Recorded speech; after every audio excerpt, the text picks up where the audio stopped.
Assalamualaikum, perkenalkan nama saya Umi Rohmatun Nafisah, nomor absen 33 kelas 12H. Saya akan menjelaskan materi tentang peran Indonesia dalam dunia internasional. Pendahuluan. Peran Indonesia pada perdamaian dunia. Salah satu tujuan bangsa Indonesia, sebagaimana tertuang dalam alinea keempat pembukaan Undang-Undang Dasar 1945, adalah ikut melaksanakan ketertiban dunia yang berdasarkan kemerdekaan, perdamaian abadi, dan keadilan sosial. Untuk ikut menciptakan perdamaian dunia, Indonesia memiliki peran aktif dalam menjaga perdamaian dunia. Hal ini dilakukan melalui cara menjalin hubungan internasional dan berpartisipasi dalam organisasi internasional.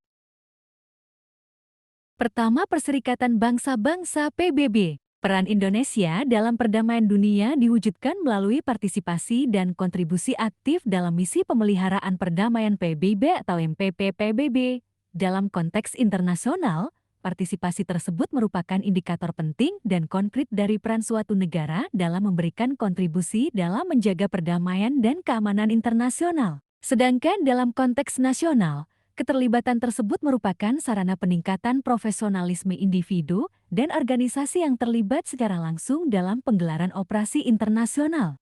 Peran Indonesia dalam perdamaian dunia melalui MPP-PBB dimulai pada tahun ke-1957. Saat itu Indonesia mengirimkan 559 personel infanteri sebagai bagian dari United Nations Emergency Force (UNF) di Sinai.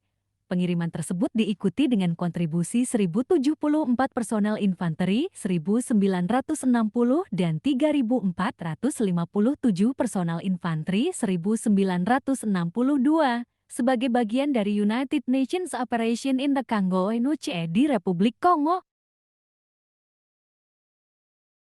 Kedua, misi Garuda. Peran Indonesia dalam perdamaian dunia juga diwujudkan melalui partisipasi dan kontribusi aktif melalui misi Garuda atau misi kontingen Garuda.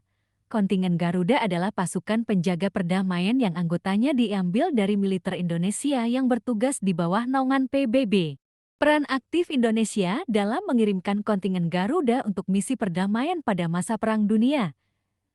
Negara-negara yang pernah menjadi tujuan dalam misi kontingen Garuda adalah negara-negara di Timur Tengah seperti Mesir, Lebanon, Palestina, Irak, negara ASEAN seperti Filipina, Kamboja, dan Vietnam, juga negara Eropa Timur seperti Georgia dan Bosnia. Ketiga, Konferensi Asia Afrika (KAA). Peran Indonesia dalam perdamaian dunia diwujudkan melalui partisipasi dan kontribusi aktif melalui Konferensi Asia Afrika (KAA). Upaya pertama yang dilakukan Indonesia oleh Perdana Menteri dimulai pada tanggal 25 Agustus tahun 1953 dengan menyampaikan program pemerintah di hadapan Dewan Perwakilan Rakyat sementara. Selain itu, disampaikan juga bahwa perlunya keaktifan pemerintah dalam meredakan ketegangan dunia yang memerlukan kerjasama dengan negara-negara yang keadaan dan kedudukannya sama dengan Indonesia, yakni negara-negara Asia Afrika yang bersama berupaya untuk membebaskan negara-negara Asia Afrika dari pengaruh Perang Dingin kala itu.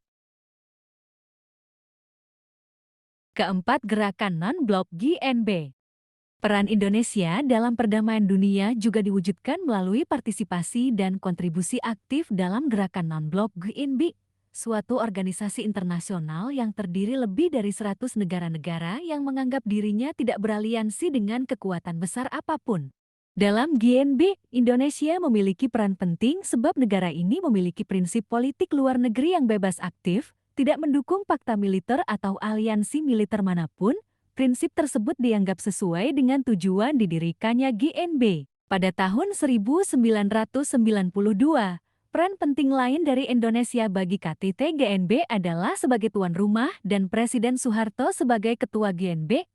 Pada saat itu, Indonesia memprakarsai kerjasama teknis di beberapa bidang seperti pertanian dan kependudukan serta mencetuskan upaya untuk menghidupkan kembali dialog Utara-Selatan.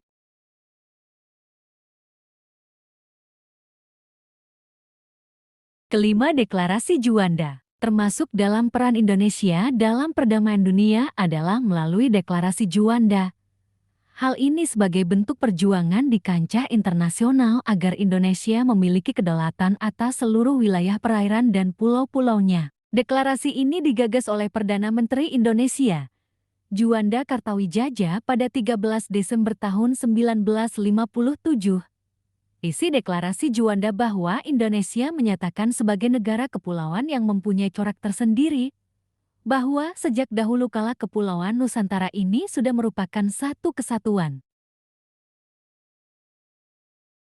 Keenam, Association of Southeast Asian Nations (ASEAN). Tak kalah penting, peran Indonesia dalam perdamaian dunia adalah melalui Association of Southeast Asian Nations (ASEAN), suatu perserikatan atau organisasi antar bangsa yang wilayahnya berada di kawasan Asia Tenggara. Negara Indonesia merupakan salah satu negara termasuk pemrakarsa berdirinya ASEAN.